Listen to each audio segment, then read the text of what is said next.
જગ્યા અમે શા માટે આપવાના? અમને શું આપે છે સરકાર? અમને સરકાર નથી પૈસા આપતી કે નથી જગ્યા આપતી. અમારે ક્યાં જઈને રોડની સાઈડ અમારા આદિવાસી લોકો રોડની સાઈડ પર વસે કે ગૌચરની જગ્યામાં વસે? પડતર જય આદિવાસી આજે આદિવાસી જનજાગૃતિ સમિતિ દ્વારા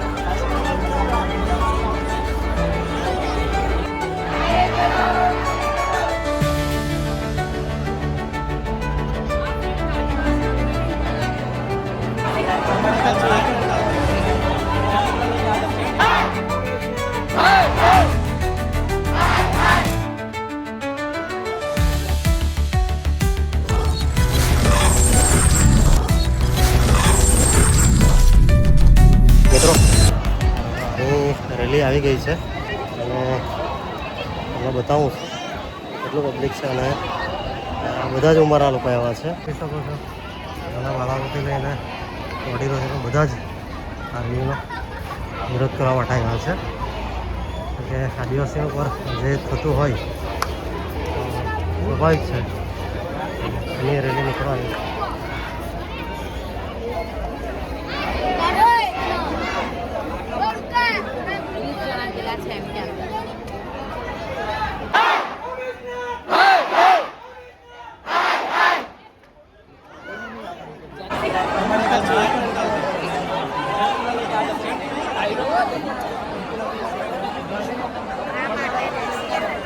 તમે જોઈ શકો છો કાળઝાળ ગરમીમાં 2 વાગ્યા છે છતાં પોતાનો હક બચાવવા માટે પોતાની જમીન બચાવવા માટે આદિવાસીઓ બધા નવસારી કલેક્ટર કચેરી ખાતે ભેગા થયા છે.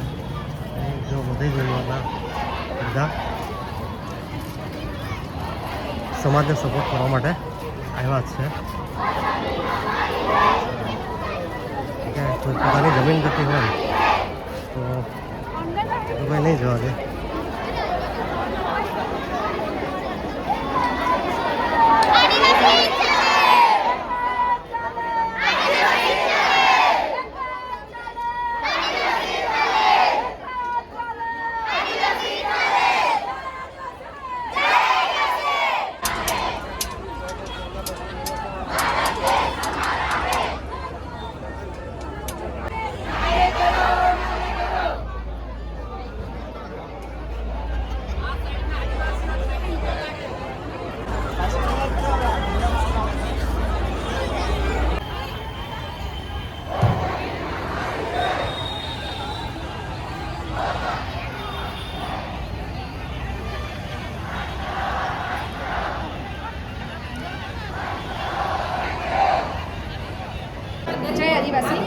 આજે આદિવાસી જનજાગૃતિ સમિતિ દ્વારા લોકોના ઘર બચાવવા માટે એક ઝુંબેશ શરૂ કરવામાં આવી છે. જે અસરગ્રસ્ત વિસ્તારો જે છે એના માટેની અમે એક લડત લઈને આવ્યા છીએ કે અમારા ઘર અમારા નામે કરે. આદિવાસી અસરગ્રસ્ત વિસ્તારો જે છે એમાં નવસારી મહાનગરપાલિકાનું અત્યારે હજુ જે વિસ્તરણ થઈ રહ્યું છે અને જે વિકાસના કામો સરકાર દ્વારા મંજૂર થયા છે તો એ વિકાસના કામોમાં જે સૌથી વધારે અસરગ્રસ્ત વિસ્તારો છે આદિવાસી વિસ્તારોને અસર થઈ રહી છે. તો આદિવાસી વિસ્તારોના ઘર બચાવવા માટેનું જે એક ઝુંબેશ ઉપાડી છે એમાં અમે રેલીનું આયોજન કરવામાં આવ્યું હતું અને એ રેલી જે છે અમે નવસારીમાં નગરપાલિકા કમિશનરશ્રીને મળવા ગયા હતા પણ ત્યાં અમારું આવેદનપત્ર સ્વીકારવામાં આવ્યું ન હતું અને અમે ત્યાં અમને આવેદનપત્ર આપવા ગયા. અમારી સાથે 5 મિનિટ 10 મિનિટ કરતાં અમને 2 થી 2.5 કલાકનો સમય અમારી પાસે ત્યાં બરબાદ થયો. ત્યાર પછી અમે રેલી સ્વરૂપે કલેક્ટરશ્રી પાસે આવ્યા છે અને મેડમે અમારું આવેદનપત્ર સ્વીકાર્યું છે અને આ અંગે અમને કંટ્રોલ કરવા માટે પણ વિનંતી કરી છે અને એમણે અમને સહકાર પણ આપ્યો છે.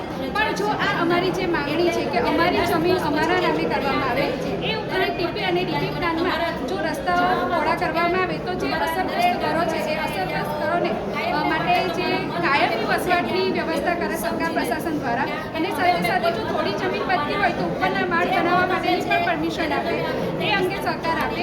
બીજી વસ્તુ કે આદિવાસી વિસ્તારોમાં જે કોઈ પણ વિકાસના જે કામો મંજૂર થયા હોય અને કોઈ આગોતરું આયોજન હોય તો એના માટે જે પણ આદિવાસી વિસ્તારના જે આગેવાનો છે ભાઈઓ છે બહેનો છે એમને સાથે વિશ્વાસમાં લઈને એમની સાથે ચર્ચા વિચારણા કરીને પછી એ કામોને મંજૂર કરવા જોઈએ એવી અમે આ પ્રશાસન પાસે એક અપેક્ષા રાખીએ છીએ. જગ્યા અમે શા માટે આપવાના? અમને શું આપે છે સરકાર? અમને સરકાર નથી પૈસા આપતી કે નથી જગ્યા આપતી. અમારે ક્યાં જઈને રહેવું, ક્યાં જઈને વસવું આટલી મોંઘવારીમાં?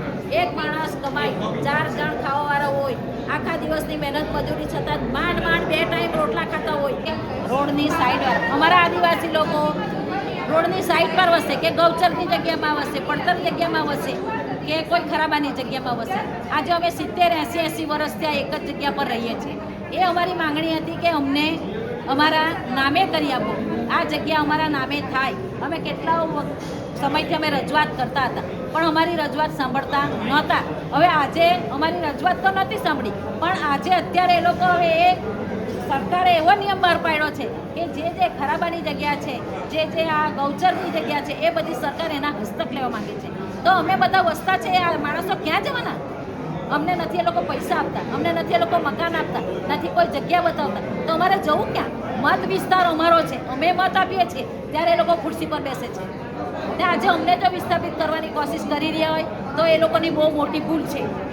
એ લોકો આ અમારા સમાજને છંછેડીને બહુ મોટી ભૂલ કરી રહ્યા છે. અમારો સમાજ નાનો નથી. અમે આ નવસારીમાં 70% લોકો અમારા આદિવાસી છે ને અમે જો બધા વિફરીશું ને તો અમે આ સત્તાને ઉઠાવી શકીએ એટલી તાકાત છે અમારામાં. પણ જે અમે એટલું શાંતિપૂર્ણ અને શાંતિ રીતે આ રેલી લઈને આવ્યા હતા, પણ કમિશનર સાહેબે અમારી શાંતિની રેલી સ્વીકારી નહીં, અમને મળવાને મોકો દીધો નહીં. તો હવે અમારે આનું શું સમજવું કે આદિવાસી માટે આ કમિશનર સાહેબ યોગ્ય નથી. અમે તો એવું વિચારી લીધું છે ને હવે પછી આ જે ચૂંટણી આવી રહી છે 10 દિવસ પછી, એમાં અમારો સખતમાં સખત વિરોધ છે. અમે કોઈ પણ કાર્યકર્તાને કે કોઈ પણ આગેવાનોને અમારા મોહલ્લામાં કે ફળિયામાં કે શેરીમાં ઘૂસવા દેશું નહીં. વિરોધ નહીં, કોઈ પણ આગેવાન અમારા મોહલ્લામાં આવી શકે નહીં. અમે આના આજે કાલથી સવારે બેનર લાગી જશે અમારા દરેક મોહલ્લામાં કે આ જે આદિવાસી એરિયો છે એમાં કોઈ પણ જે પણ કાર્યકરો ઉભેલા છે એ લોકોએ કોઈએ અમારા મોહલ્લામાં પગ મૂકવો નહીં. વિરોધ નહીં, કોઈ પણ આગેવાન અમારા મોહલ્લામાં આવી શકે નહીં. અમે આના આજે કાલથી સવારે બેનર લાગી જશે અમારા દરેક મોહલ્લામાં કે આ જે આદિવાસી એરિયો છે એમાં કોઈ પણ જે પણ કાર્યકરો ઉભેલા છે એ લોકોએ કોઈએ અમારા મોહલ્લામાં પગ મૂકવો નહીં.